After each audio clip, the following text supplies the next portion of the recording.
Guys, आप लोगों ने अक्सर सिटी का टूर कराने वाली बसेस को सड़कों पे चलते देखा होगा, लेकिन नीदरलैंड में कुछ ऐसी बसें हैं जो कि सड़कों पर चल के सिटी का नजारा तो दिखाती हैं।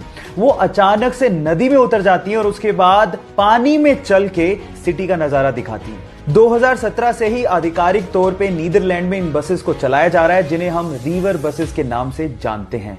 सो गाइस, क्या आप लोग भी कोरोना काल के बाद ऐसी बसों में नदी में उतर के सिटी का टूर करना चाहोगे? चैट सेक्शन में लिखना मत भूलिएगा। मैगी शायद इस लॉकडाउन में हमारा नेशनल फास्ट फूड बन गया है, लेकिन सवाल यह है कि मैगी का नाम मैगी रखा किसने? डोंट वरी, मैं आपको बताता हूं। मैगी का नाम मैगी रखा इसके मसाला इन्वेंटर जूलियस मैगी के नाम पर, जिन्होंने सन 1863 में, जी हां 1863 में मैगी के मसाले को बनाया था। और उसके बाद ये इंस्टेंट नूडल यूएस और फ्रांस में छा गया। और उसके बाद सन 1947 में नेस्ले ने मैगी को खरीद लिया और फिर 1983 में ये भारत में एंटर हुआ। और उसके बाद आज भारत मैगी का सबसे बड़ा मार्केट भी है। क्या इसके पहले तक इफेक्ट आपको पता था? और अगर नहीं पता था तो चैट सेक्शन में लिखना मत भूलिएगा। गाइस, आप लोगों ने बहुत सारी मूवीज में समुद्री डाकुओं को अपनी एक आंख पे काली पट्टी बांधे देखा होगा, और हम ज्यादातर लोग यही सोचते हैं कि उनकी आंख फूटी हुई होगी, शायद इस वजह से उन्होंने काली पट्टी बांध रखी होगी, है ना? लेकिन ऐसा नहीं होता। वो उनका नाइट विजन का जुगाड़ होता है।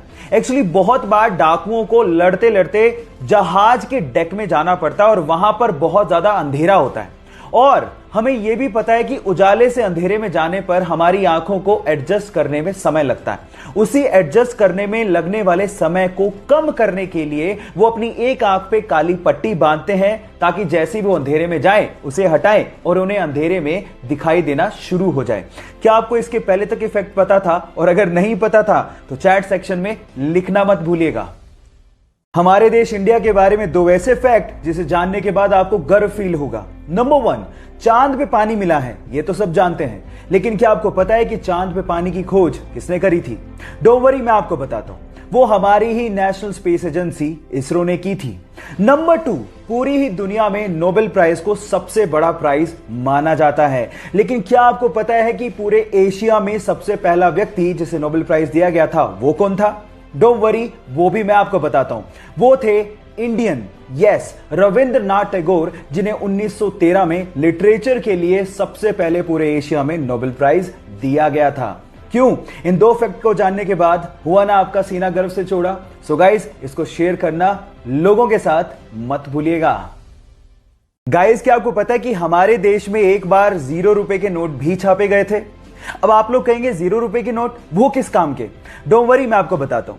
ये 0 रुपए के नोट आरबीआई ने नहीं, बल्कि फिफ्थ पिलर नाम की एक संस्था ने छापे थे। और उन नोट्स के ऊपर लिखा हुआ था कि अगर आपसे आपके हक के काम के लिए कोई रिश्वत मांगे तो उन्हें ये नोट दो और हमें बताओ। ये एक्चुअली एक तरीका था अपना गुस्सा जाहिर करने का, क्योंकि आपके हक के काम के लिए कोई रिश्वत क्यों मांगे। ये भ्रष्टाचार को कम करने का तरीका आपको कैसा लगा? चैट सेक्शन में लिखना मत भूलिएगा। आर्मी, जिसके बिना किसी भी सुरक्षित देश की कल्पना नहीं की जा सकती। लेकिन अगर मैं आपसे कहूं कि इस पूरी दुनिया में एक ऐसा सुरक्षित देश है जहां पर आर्मी है ही नहीं, तो आप क्या कहेंगे?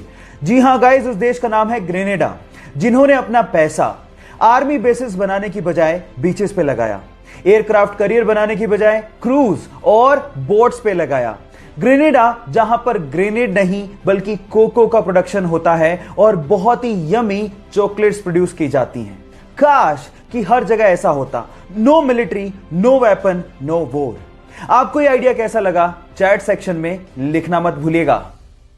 कनाडा के एक 23 साल के लड़के को एक्सीडेंट की वजह से अपना पैर गंवाना पड़ा और उसके जस्ट बाद ही उसे कैंसर भी हो गया। डॉक्टर्स ने कहा कि तुम कैंसर की वजह से ज्यादा दिन तक जिंदा नहीं रह सकते। तब उसे समझ में आया कि कैंसर पे रिसर्च कितनी ज्यादा जरूरी है ताकि लोगों की जान बचाई जा सके। उसने सोचा कि मरने से पहले वो पूरे कनाडा को पैदल अपनी एक टांग पे नापेगा और कैंसर रिसर्च पे फंड रेज करेगा। उसने 12 अप्रैल 1990 को पैदल चलना शुरू किया और लगभग 143 दिनों में 5373 किलोमीटर नाप डाले। कुछ ही मील बाकी थे, लेकिन उससे पहले ही उसकी मृत्यु हो गई। उस 23 साल के लड़के ने पूरे कनाडा के लोगों का दिल जीत लिया। आज भले ही वो जिंदा ना हो, लेकिन कनाडा के लोगों के दिलों में वो आज भी जिंदा है। उसका नाम है टेरी फोक्स और उसके जज्बे को मैं दिल से सलाम करता हूं।